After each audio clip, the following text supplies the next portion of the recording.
A man in the first-class cabin shot Karoline Leavitt a condescending glance. But by the end of this flight, everything he thought he knew about status and power would be shattered. From the outside, the flight from New York to Washington looked like just another routine business trip. But for those seated in first class, this wasn't just a plane. It was a silent battleground where status wars were waged.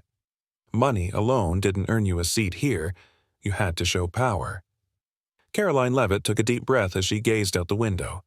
The low hum of the engines and the rich aroma of coffee in the air were the hallmarks of first-class comfort, but even the plush leather seat couldn't ease the unease settling in her gut. Her instincts told her someone was watching her. And she was right. Victor Harding. His perfectly tailored suit, polished leather shoes, and high-end magazine in hand made him the embodiment of status, but it was his gaze that stood out the most.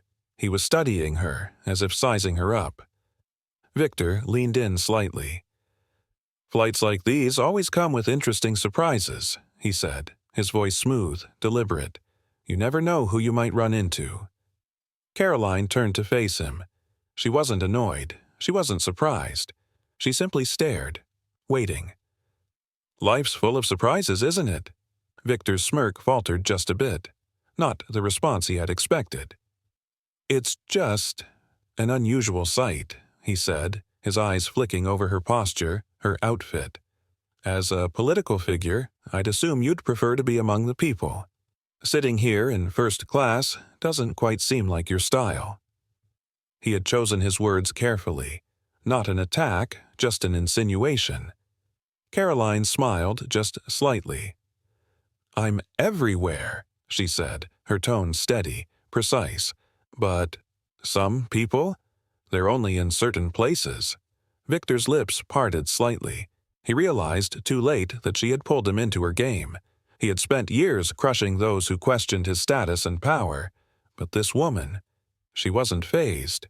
It was as if she held the strings, and he didn't like it. As the plane lifted off the runway, a slight jolt ran through the cabin, heightening the tension.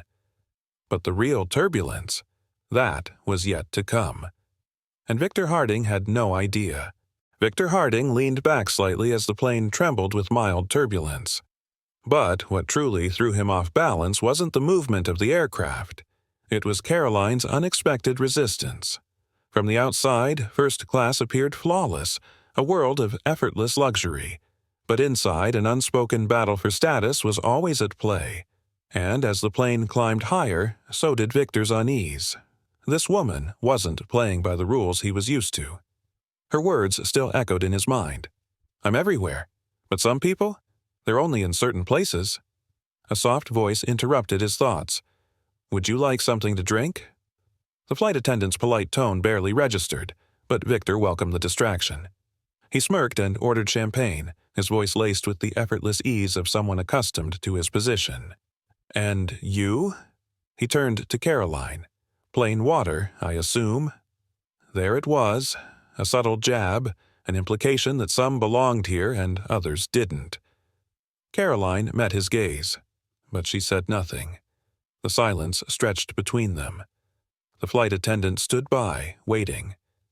Victor's brows knit together slightly. He had expected an immediate response, a chance to establish control.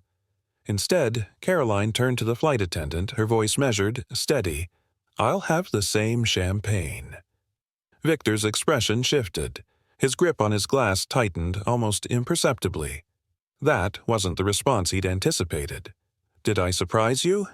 Karoline's tone was calm. "It's easy to make assumptions about people at first glance, but they're not always right." Victor let out a short chuckle, but it lacked the ease of his previous remarks. "I believe people end up where they belong. Some earn it, and others—" He trailed off, lifting his glass. But this time his confidence didn't seem quite as effortless. Karoline's gaze didn't waver. "And others what?" Victor gave a small shrug. "Some places just aren't for everyone." The flight attendant placed their glasses on the table. Victor took a sip, flashing a self-assured smirk. Karoline, however, simply looked at her drink for a brief moment before lifting it to her lips, never breaking eye contact. Then, with the quiet composure of someone who had already won, she raised her glass slightly in his direction. Victor set his down. For the first time, he wasn't so sure of himself. Karoline's real response was still coming. Victor Harding could feel the growing discomfort creeping in. The woman he had tried to subtly undermine wasn't flinching. She stood her ground effortlessly, and he didn't like it. As the plane glided through the sky, Victor leaned back into the luxury of first class.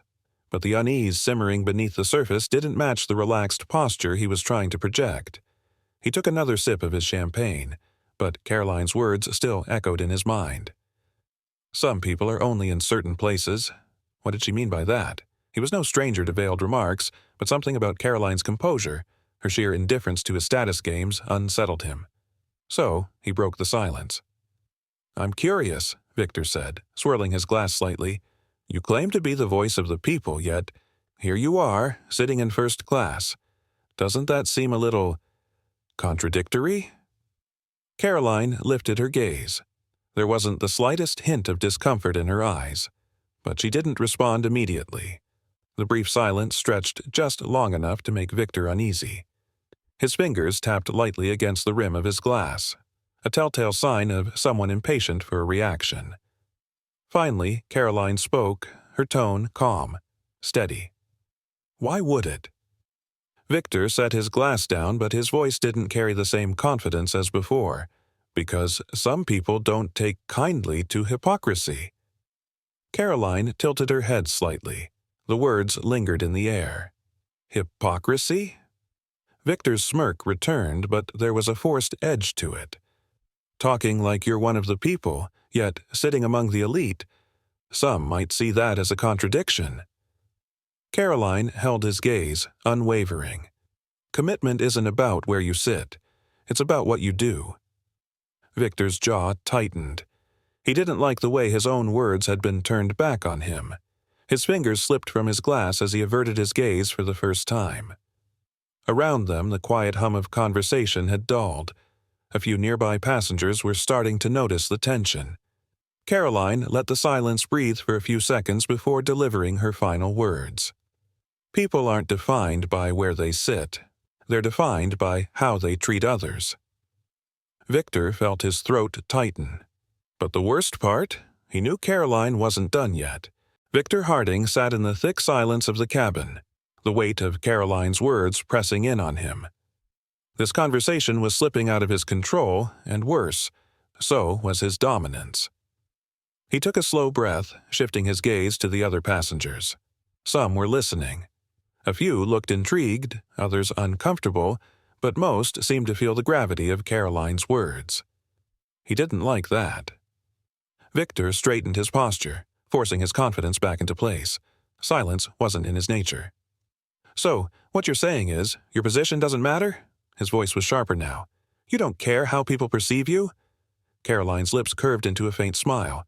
"What matters to me isn't how people see me. It's what I stand for." Victor narrowed his eyes. "Politics is perception. People remember you the way they see you." Karoline tilted her head slightly. "Perception shifts, but character is permanent." Victor exhaled, his patience thinning. Disproving this woman was proving far more difficult than he had anticipated. But he wasn't about to back down.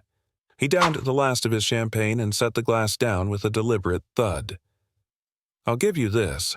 You're a good speaker," he said, smirking. "But the real world doesn't work that way. People only respect power."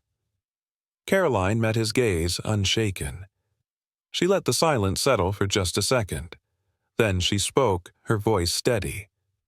"Real power isn't about forcing respect. It's about earning it." Victor's smirk faltered. His hand hovered over his glass for a moment, then pulled back. He avoided her eyes. That struck a nerve. The plane continued to glide through the sky smooth and steady. But Victor's world?